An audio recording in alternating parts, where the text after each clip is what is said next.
Hello and welcome to the Korea TESOL International Conference. This session entitled Paving the Way for Communicative and Professional Development in ESP. I'm very happy to hand over to our presenter for this session, George Papadopoulos. George, over to you. Thank you very much, Garth. It's very nice to be here. Thank you for having me. My name is George Kokkolis Papadopoulos, and today I'm going to talk about ESP. I work as an ELT academic consultant for Express Publishing and also as an English teacher. So I believe that TESOL has been in my life for many years now. Just give me one moment to share my screen so I can share my presentation. Okay, so can you see my presentation? Just give it a moment, it's starting up. There we go, now we can see it. Great. So, as I said, today we're going to talk about ESP, English for Specific Purposes. More specifically, we're going to talk about how we can use the ESP approach to develop our learners' communicative and professional skills. Now, the main questions this presentation is going to answer are the following. First of all, one moment, my presentation seems to be lagging a bit. Okay, there we go. So first of all, what kind of communication skills do my learners need to develop?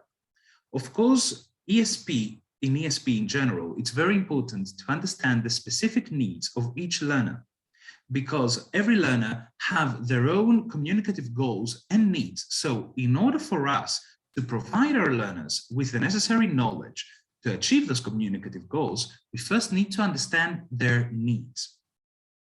Secondly, we are aiming at answering what are soft skills and how they differ from hard skills and qualifications. Now, soft skills are those professional skills I mentioned earlier that are very important to develop, and you can actually use the ESP approach to develop those soft skills and professional skills through English, using English as the catalyst for that knowledge. Lastly, we're going to figure out how we can develop communication skills and soft skills simultaneously through the ESP approach. Now, let me talk to you about some figures. In 2012, the Harvard Business Review found that 1.75 billion people spoke English at a sufficient level. That means that 30% of the world population in 2012, mind you, spoke English at a level that was enough to communicate. Now, in 2022, that figure has actually gone close to 2 billion and maybe even more because of many different reasons we're going to talk about in a moment. However, the Business Review of 2012 also found that English was the dominant language in 60 countries. And actually that figure has gone even higher since many countries are adopting English as a secondary official language in their actual constitution. And finally, English is now the preferred language for communication by international business.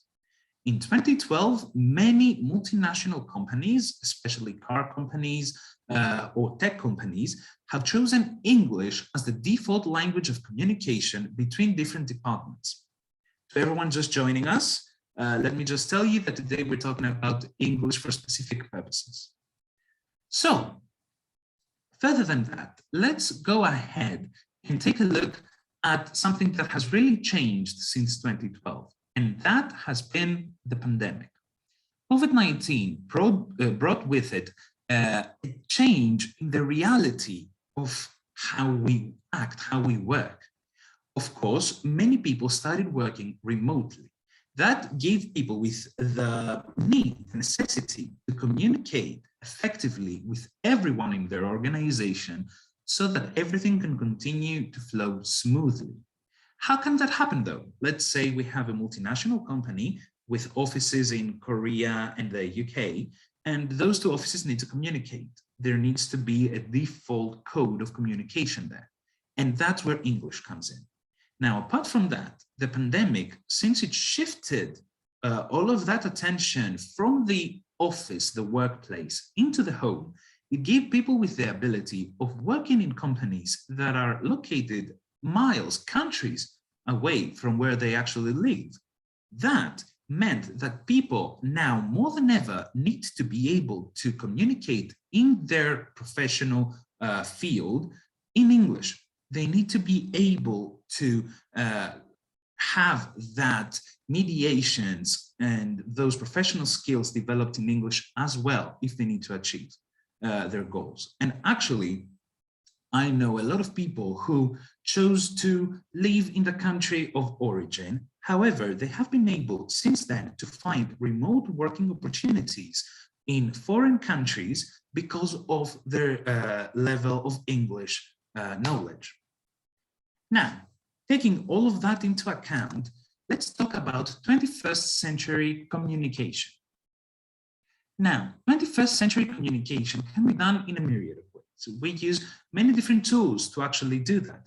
And some of those tools, or I would say some of those categories of 21st century communication would be verbal or face-to-face communication, telecommunication, which encompasses many things, I'll talk about it in a moment, and written communication. Now, of course, verbal and face-to-face communication is pretty self-explanatory. It has been happening since the beginning of time. And actually, this, even though it was the dominant way of communication, I'd say up until a few years ago, the COVID-19 pandemic brought the telecommunication revolution, basically, into our lives. So right now, telecommunication, and I'm not just talking about the telephone, because we also have meetings, virtual meetings, just like what we're doing right now, have become a regular part of our lives. Now, written communication, I don't really need to explain it. We all use emails on a daily basis. I do not think that there is a profession on this planet that does not use emails. Now, keeping all of that in mind, I want to show you a survey that happened 2 years ago in 2020, where sales and marketing employees discussed and offered the ways in which they communicate with their colleagues and their clients. Now, in both cases, email was the most widespread way of communication among colleagues and clients. However, take a look at the figures, because when it comes to communication with colleagues, it is at 39%, but when it comes to communication with clients, that's at 65% in sales and marketing. Of course, the others also have importance, especially when we talk about communication with colleagues, since online tools and face-to-face are close behind email. However, when it comes to communication with clients, email is basically dominating communication. Now, keeping that in mind, how can an employee in this sector, sales and marketing, actually communicate if they are not able to use email in an effective manner in English? So, right here is where ESP, English for Specific Purposes, comes in to assist and meet the needs of these employees and learners. Now, to go into a bit more detail on the ways of communicating, verbal and face-to-face communication in a professional environment might include a myriad of different situations. Right here, we have some examples like dealing with customers, business meeting, presentations, formal interviews. Now, all of these are situations that any professional might come across in their day-to-day life in the office or home office.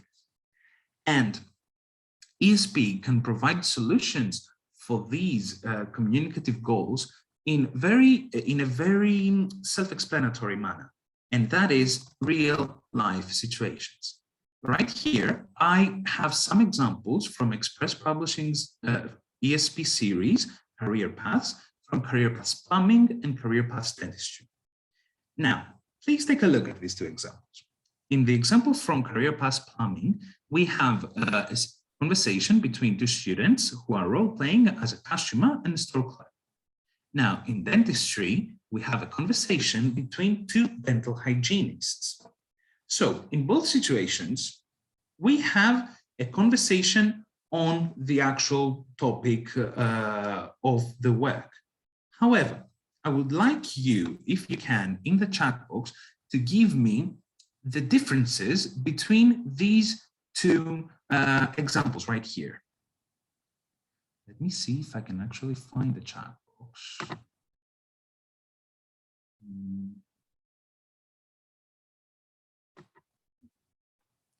I think I need to go somewhere else to find it. Allow me 1 moment.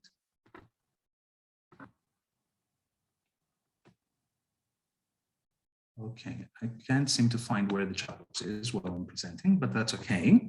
The chat box should be at the bottom. If you click on the 3 little dots next above more, you'll find it. There you go. Okay, thank you so much. Yep, there it is. Okay. So, can anyone tell me the differences between these two examples?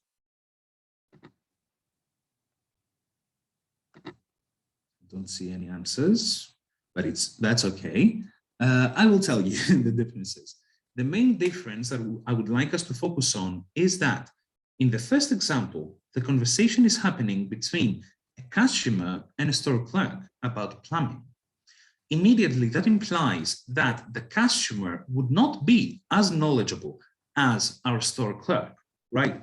Because even if the customer knows exactly what he needs, the store clerk is an expert in this field. So the conversation there has a different setting. Now, when it comes to the example from career path dentistry, as you can see, it's a conversation between 2 experts in the same field who are discussing issues of their professional field. So right here, you can see just how different these 2 examples can be. So ESP, English for Specific Purposes, can assist us in understanding these differences and actually meeting the needs of the students in each of these conversational situations. Now, moving on from verbal and face-to-face communication, we have telecommunication, as we said. Some examples include dealing with customers, talking with colleagues, distance meetings, just like what we're doing right now, and many other situations.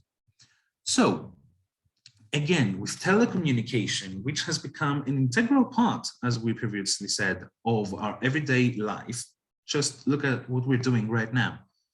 This wouldn't be able without distance meetings. So a professional in any field who wants to achieve these goals needs to be able to have realistic conversation and practice on those actual fields. Now, let me also provide you some examples here from career paths aviation and career paths travel agent. Now, let's say, for example, that one of our learners is a pilot from Japan, okay? And they're trying to land in an airport in the USA. Now, that situation requires English for communication, not just because the airport is in the USA. The same situation would be if the airport was in India or Russia or China. Now, there, the pilot would need to use the English language to communicate important information in order to achieve their goal in their profession, meaning that if they do not know how to communicate that basic information of distance, time of arrival, or the request you're trying to make to the air traffic controller, then that would be a very big problem because you wouldn't be able to fulfill the task you have at hand. Now, as we also said, written communication like emails, notices, team messaging applications is also very important to have in your skill set. So again, same idea. ESP needs to provide real-life examples to give our professional students the ability to develop those skills, not just the topic-related language they need, but the skills to actually achieve communicative goals. So again, some examples from career paths, food, service and catering, computing, and law. In all these 3 cases, the learners need to use information from a previous task in order to produce a piece of writing discourse. In the first one, they need to ask their assistant to write a legal memorandum. In the second example, they need to write instructions on working with blurry images. And the third one, they need to write a notice explaining the menu to the restaurant staff. Again, in all three situations, we're producing written discourse. However, the goal is different, the audience is different, the register, the style, everything here is specified, it's customizable. So that is why ESP can really assist you in approaching teaching the English language to students who need them for occupational purposes. Now, some key questions when it comes to communication. You need to ask yourself some questions, your student, before you begin with the ESP approach. First of all, how will learners communicate in their professional environment? Meaning, from the categories we just saw, for example, are they going to use verbal, written, telecommunication, or a mixture? Usually it's a mixture. However, as we just saw, each situation, each occupation has different needs. Okay, the pilot would not need the same communication skills as the travel agent. And not just because there is anything different, of course, there are a lot of differences between the two jobs, but mostly because the way of communicating in those professions is vastly different. Next up, who will they communicate with? As we just saw from the written discourse examples, the audience is very important. I mean, as teachers, whenever we approach a writing task with our students, one of the first things we ask them is, who is your audience? Right? So it's important for us to understand who is the co-communicator in this situation, because if the learners are not able to understand who they're talking to, they won't be able to actually produce an effective communicative language. Now, next up, we need to ask ourselves which tools will they use for communication? Again, meaning, will they use email? Will they use a telephone? Will they use Zoom, just like we're doing right now? Because in every situation, once more, the features change. And lastly, for what purpose will they need to communicate? It's in the name of the actual approach, English for specific purposes. If we cannot understand the purpose, we cannot understand the needs, thus we cannot fulfill those needs for our learners. So after we ask ourselves these key questions, which could work like a needs analysis at the beginning of the course, we are able to figure out what is the best strategy to approach each individual student. And this way, we can help them develop all the skills they need to achieve their communicative goals in their chosen profession. Now, let's talk about hard skills or soft skills. Can anyone give me in the chat box a short list of differences between hard skills and soft skills? I'll give you all a second.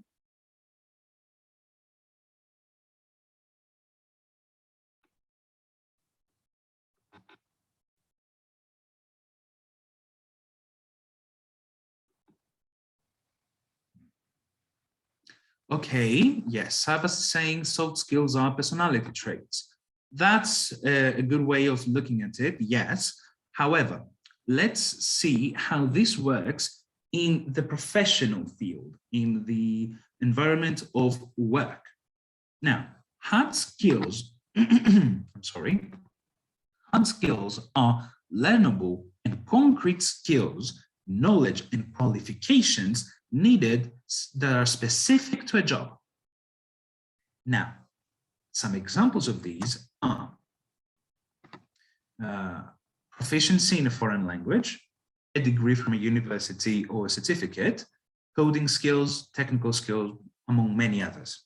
So it's everything we go to school for, basically. It's everything we sit down to learn. And at the end, we receive some sort of certificate or qualification or knowledge. Now, soft skills, as Sava said, are personality traits. Well, I'll give you a definition that's close to this, but a bit different, because soft skills are personal attributes or people skills, as we say, and they are used in every job. Now, some of these may include communication skills, critical thinking, teamwork, interpersonal skills, among many other things. Now, what I want you to consider is, let's say you have two co-workers. Okay, the first co-worker, they are great at what they do. They went to the best university in their field. They know everything there is to know on their specific professional field. And at the same time, they're a bit, let's say, antisocial. They sit in their office all day long. They don't really communicate with their colleagues or assist clients when it's needed. They just meet the requirements of what they have to do very well. And there is another colleague of yours who has a lot of interpersonal skills. They are at every meeting, they participate, they always try to help the customers the best way they can, yet they might not have all the qualifications or the degrees they might need. Which one of these two would you say has a better chance of succeeding in their chosen profession? One or two? Can you please write on the chat box?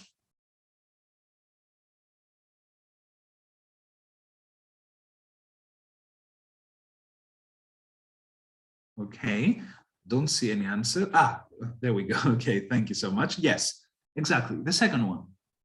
And not just, that's just because, actually, let me tell you, just to sum up what hard skills and soft skills are. Hard skills are measurable skills, qualifications and experience, while soft skills are developed through practice in the real world. And every profession, in every profession, actual practice in a real situation is much more important than the hard skills, which of course, I can't say that they're not important, but there needs to be a balance. Now, let's do an exercise on this, okay? Right. Okay, here we go. So right here, I have provided some bullet points from an ad for a marketing intern at an international retail company. Okay, I'm not giving any specifics about the company, but you can see 4 bullet points. I want you to take a second, look at this example, and on the chat box, tell me which are the keywords that signify what kind of skills are needed. And if you can also tell me which ones of these are soft skills and which one are hard skills. You can take a few moments.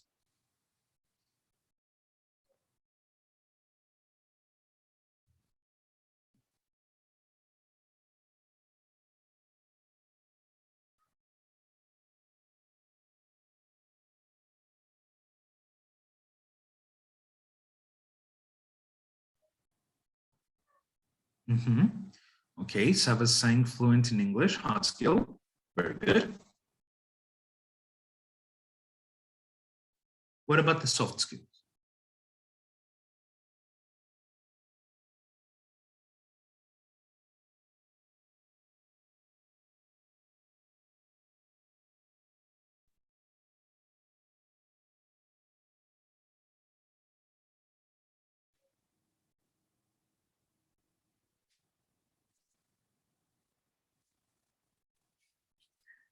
Okay, team player, soft skill, very good. But that's not just it. Okay, there we go. Soft skills are communication, interpersonal skills. Very good. So as you can see, I have highlighted right here, self-motivated, team player, communications, and interpersonal skills. Fluent in English, as I was very well said, is a hard skill. So 3 out of the 4 bullet points that are required for this position are soft skills. And you might say, okay, this is an internship.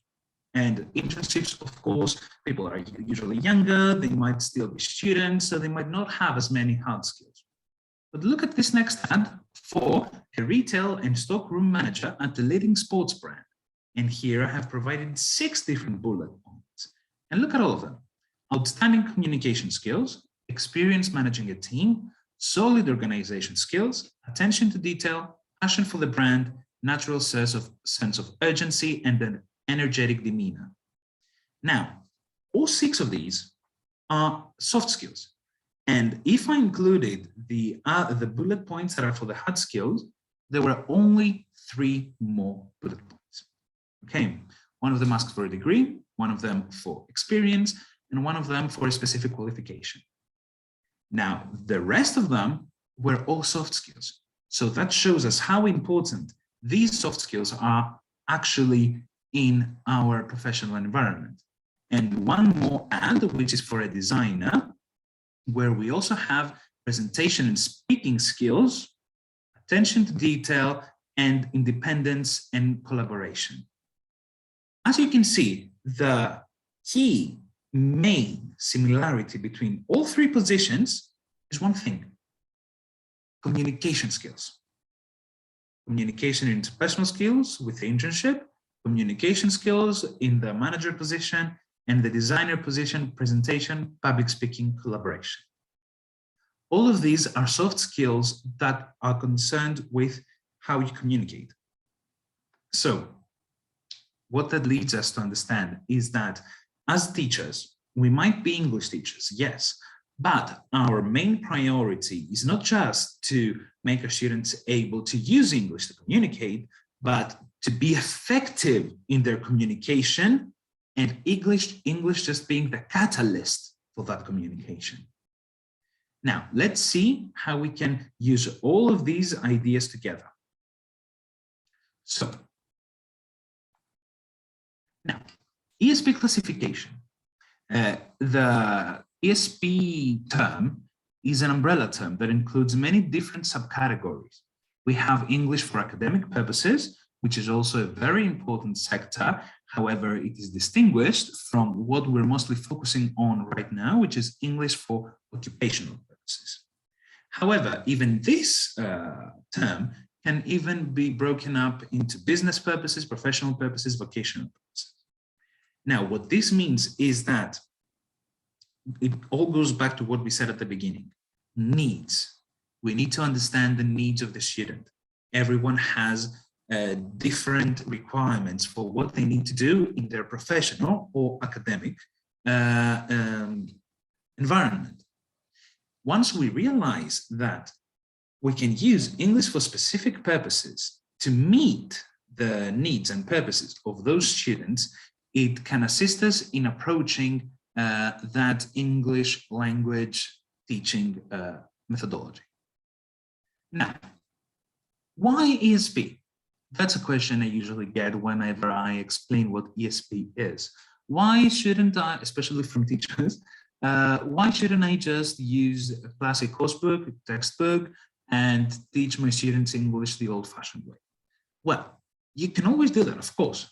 But when we're talking about ESP, we're usually talking about probably older learners. And when I say older, I mean adults, not children anymore. However, that's not always the case, because we might be talking about vocational schools, for example, where we still have teenagers preparing to go out into their professional field. But even there, we have students who have a specific need. So in that case, we need to understand that ESP, having this focus on the learner's specific needs, making use of this underlying methodology about soft skills and communication skills we just talked about, can really help us be successful in importing the knowledge and the skills that our students would require. And that way it can be much more effective in much less time. Because I'm going to be honest with you, I've had many ESP students in the past, and usually they do not really have the patience to sit down and learn English through a course book going from A1 to A2 to B1 to B2, etc. They don't have the patience to do that. I just had 2 adult students of mine who, during the pandemic, started new positions in companies that are not in the same place where they live. They're actually coders. So they work with a lot with technology, and they need to communicate daily with people in English, because they need to have meetings to catch everyone up on what's been going on, etc. And they told me that this is what they need. At first, because I was still very young then, and I didn't really know about ESP, I started teaching them the old-fashioned way. And by the 3rd lesson, I've lost them. They were not concentrated, they did not remember anything we did, and I was trying to figure out why. Until I found English for specific purposes as an approach, and I started using that with them, and suddenly they really advanced and developed their skills in record time. Now, let's continue. Let's go now into some ESP features. Two main, I'd say, pillars for ESP are specificity and authenticity. Now, specificity, it's in the name, English for specific purposes. That means that we need to customize, personalize the teaching approach to each student or each group of students. Now, authenticity, on the other hand, means that for ESP to be successful, we need to have authentic material. We need to have those real life examples, just like we saw earlier, to actually make English just the way through in order to achieve those communicative goals. Because if they see a conversation that they've had before, but in their native language, it's much easier for learners to actually use the topic-related knowledge we have provided for them to communicate. So specificity and authenticity are key for the ESP approach to succeed. Now, about specificity. Right here, we have three examples from Express Publishing's ESP series Career Paths Engineering, Law, and Hotels and Catering. Now, these are screen grabs from the table of contents for these three books, where in all three cases, the students are asked to write an email. The only thing that changes, however, is the topic language they need to use, the topic-specific language. As you can see, for engineering, we have assemble, identify, design, verify, etc. For law, we have charge, discovery, suppress, etc. However, what I want us to focus here is not the topic-specific vocabulary, but the communicative goal. Because as we saw from our earlier examples, every situation is different, every profession is different, and even in that profession, every communicative situation you might have and you want to approach has a different goal. Now, in the first case, the communicative goal is to explain a choice. The second one is to state an agreement. And in the third one, it is to make a correction. But we're writing in emails in all three of them, aren't we? And usually whenever we teach through ELT or ESL methodologies, all we do is what we're concerned with, actually, is mostly that they have to write an email. And maybe we're concerned with the style and register a little bit, but that's not our main focus. Our main focus is the genre. Now, here, the genre is secondary. The communicative goal is more important, and that's why it should be included into the curriculum and the syllabus for each lesson. The students need to understand that communicative goal so they know what they are aiming at. Now, let's talk about authenticity.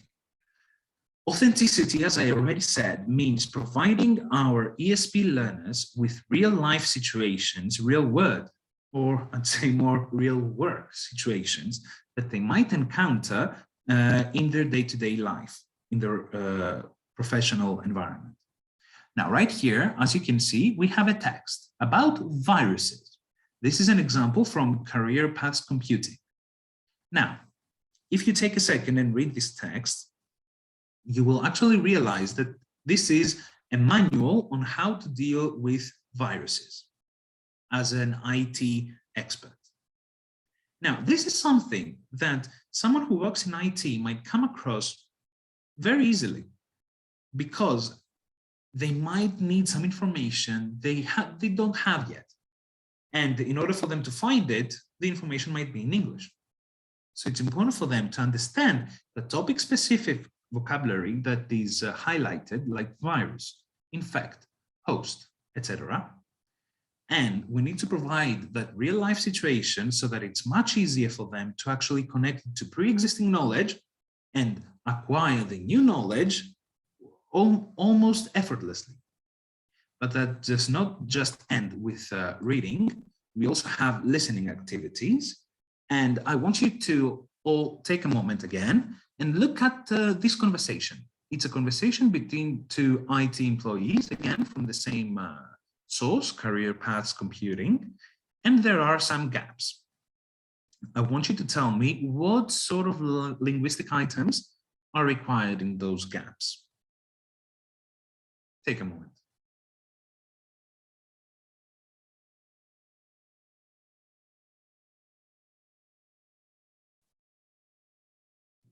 I want more general information. When I say I don't want you to give me the specific of what we're looking to fill in the gap, just in a more part of speech manner. Yes, parts of speech, but can you tell me which parts of speech are we looking for?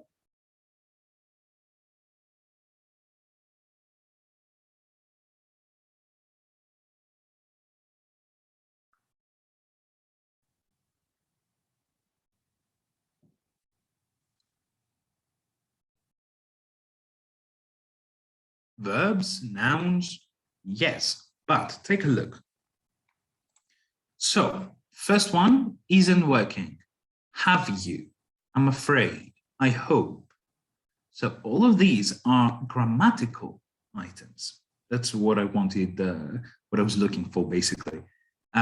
Because what I wanted to explain is that topic-specific language doesn't necessarily mean just vocabulary.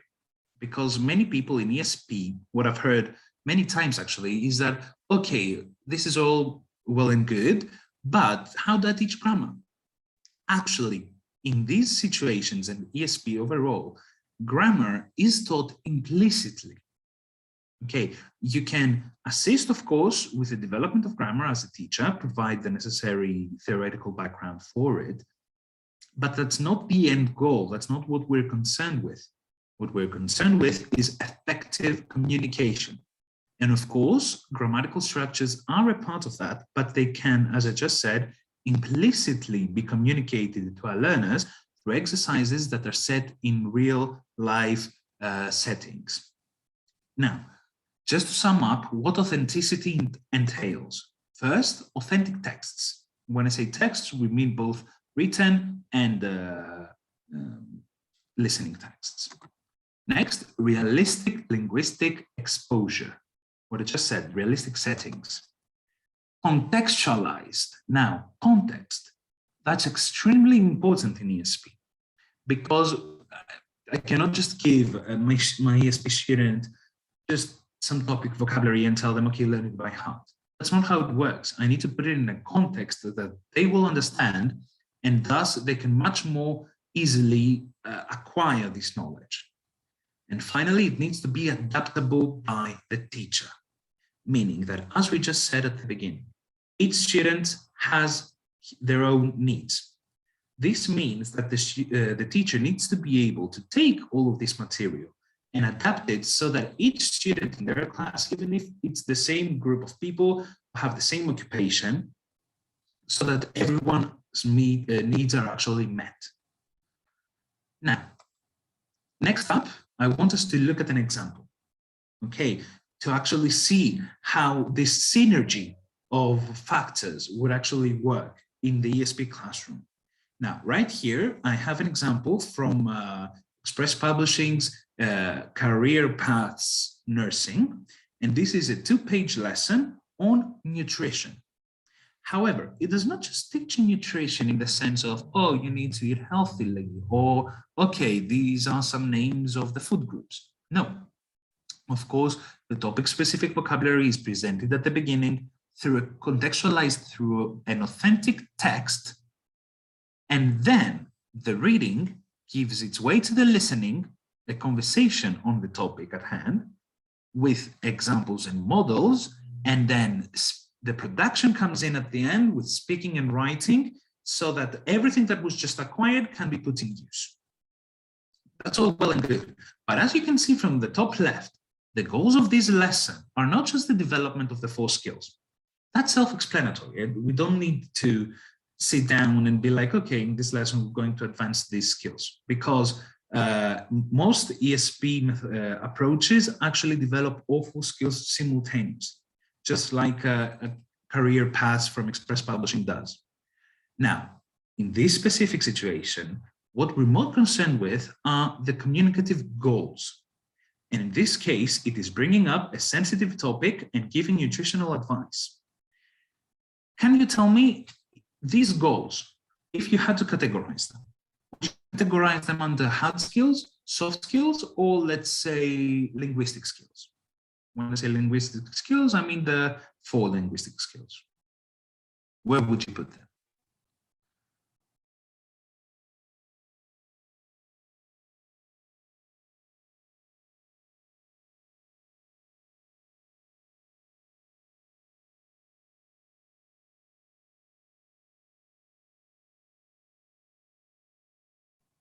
Okay, I don't see any answers in the chat box, but that's fine. What I can tell you is that all of these are soft skills. And I can give you some specific examples. The soft skills we're aiming at developing right here in this 2-page spread are communication, positive attitude, teamwork, professionalism, and empathy, among many others. And we use the 4 linguistic skills as the foundation to build the soft skills on top. Now, what this means is that successful communication, especially in ESP, needs proper scaffolding. If you do not have a concrete foundation, you cannot reach your communicative goal. You cannot fulfill the communicative task. And what that concrete foundation entails is the related vocabulary, the structures, grammatical, syntactical, as we just saw, and useful language.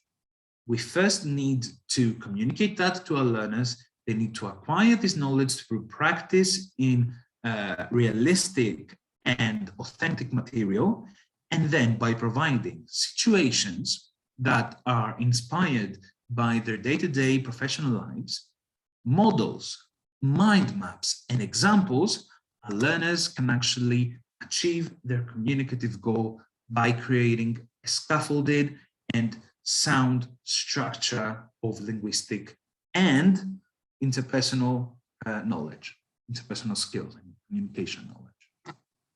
Now, let's go into a bit more detail, if you don't mind.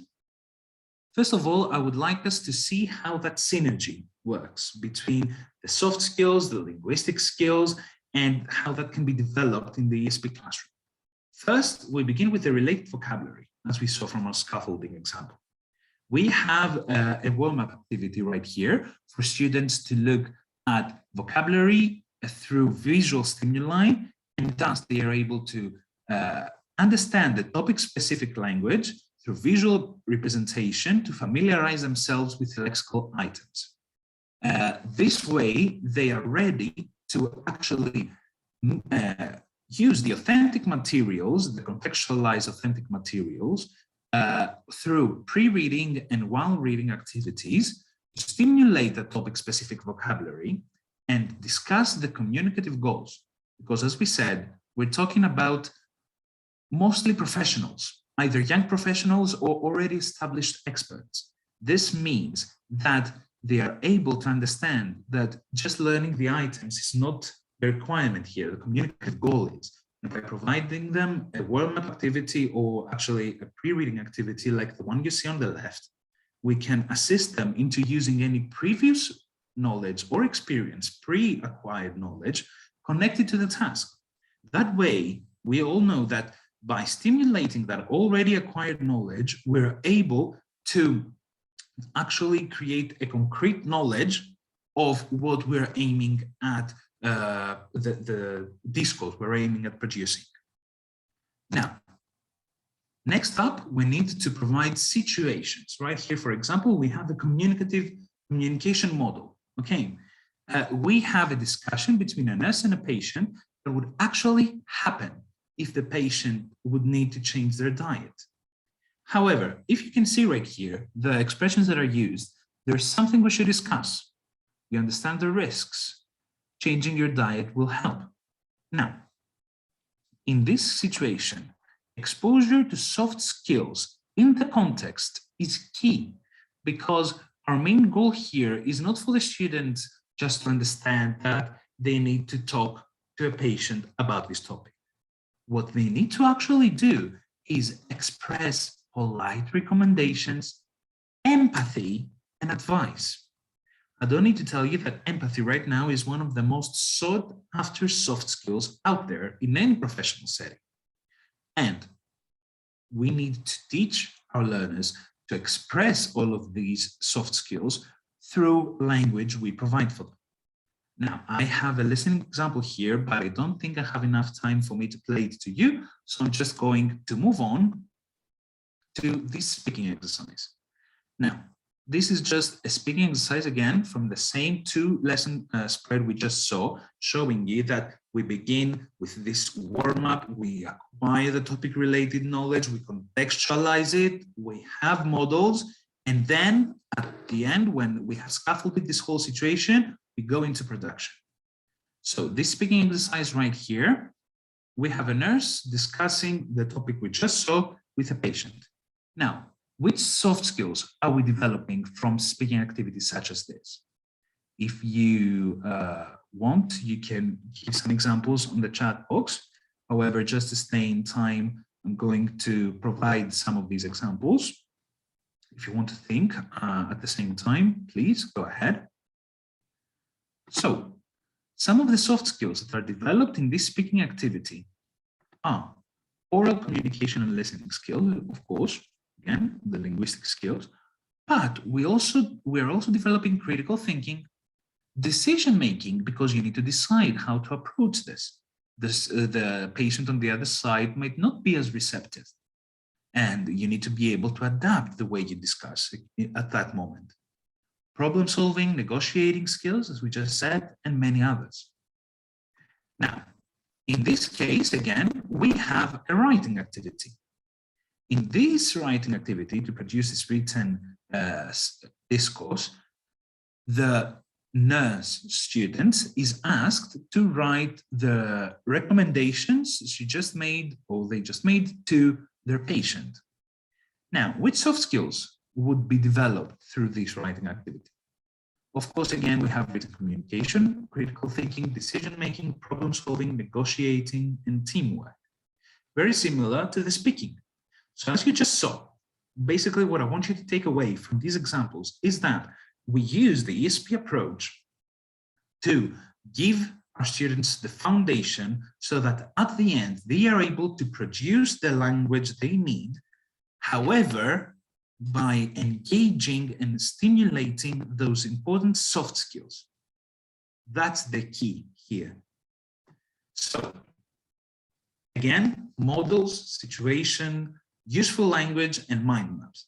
These are very important tools for ESP teachers, because you need to provide your students with realistic situations and models so that they understand what the end goal is, what they need to actually do. And a mind map can really assist them in anticipating, in understanding that they need to listen to the other person, then respond, then adjust their answers according to what the other person said. So by providing all of these tools to our students, they should be able to use the topic-related language in conjunction with the soft skills, as we just saw.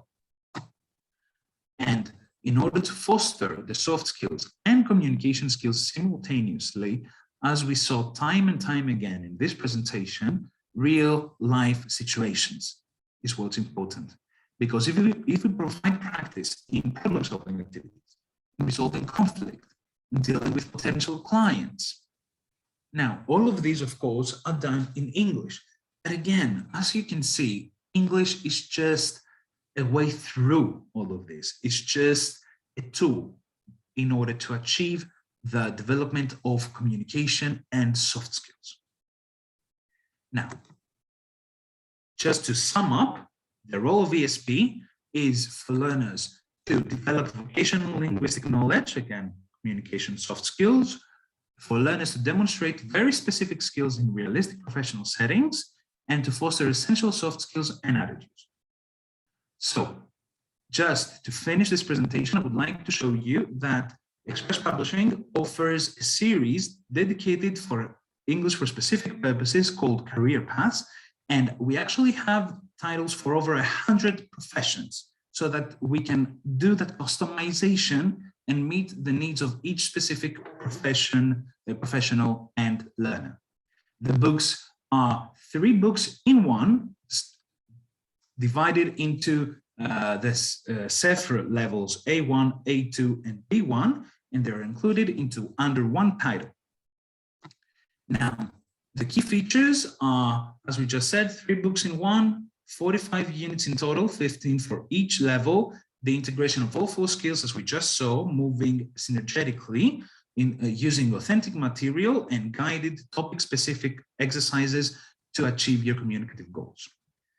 And to finish up, the components include the Sheeran's book, as we saw, 3 books in one, the teacher's guide, which include detailed instructions and the aims and objectives of each activity and the skills which are actually needed for each exercise, and the communicative goals you will need to fulfill. And finally, the Express Teacher Books application, which is our learning management system platform, in which you can actually have an interactive version, digital version of the book, which you can use anytime, anywhere, on and offline.